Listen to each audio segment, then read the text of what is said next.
সম্মানিত উপস্থিতি,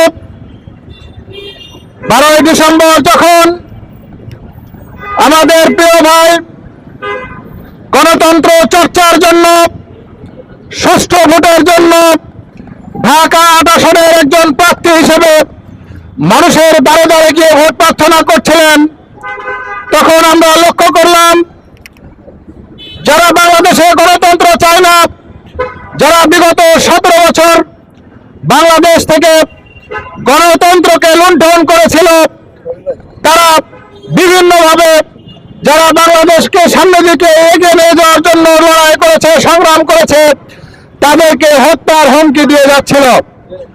সংগ্রামে উপস্থিতি, সেই হত্যার হুমকিকে পরোয়া না করে শহীদ শরীফ ওসমান হাদী তার নির্বাচনী ক্যাম্পেইন পরিচালনা করছিলেন। বাংলাদেশ জামাত ইসলামের পক্ষ থেকেও এই আসনে আমাদের ডক্টর অ্যাডভোকেট হেলাল উদ্দিনকে প্রার্থী ঘোষণা করা হয়েছে। আমরা মনে করেছিলাম আমরা নির্বাচনে পারস্পরিক প্রতিদ্বন্দ্বিতা করব গণতন্ত্রের সুষ্ঠু বিকাশের জন্যই, কিন্তু আমরা লক্ষ্য করলাম আমাদের শরীফ ভাইকে সেদিন নির্মমভাবে এই জায়গায় গুলিবিদ্ধ করা হয়েছে, গুলি চালানো হয়েছে।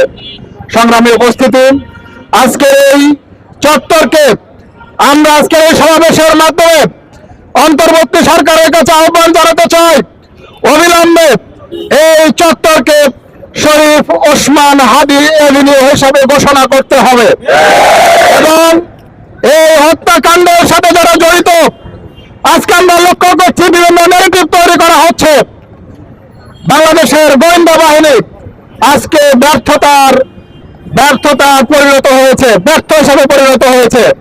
আমরা অন্তর্বর্তী সরকারের কাছে আহ্বান জানাতে চাই, অবিলম্বে আমার ভাই শহীদ ওসমান হাদীকে হত্যাকাণ্ডের সাথে যারা জড়িত রয়েছে, এর কলকাঠি যারা নেড়েছে, এর পিছনের শক্তি যারা, এর অর্থের যোগান দেবে যারা, অস্ত্রের সরবরাহকারী যারা, প্রত্যেককে চিহ্নিত করে অবিলম্বে শাস্তির আওতায় নিয়ে আসতে হবে।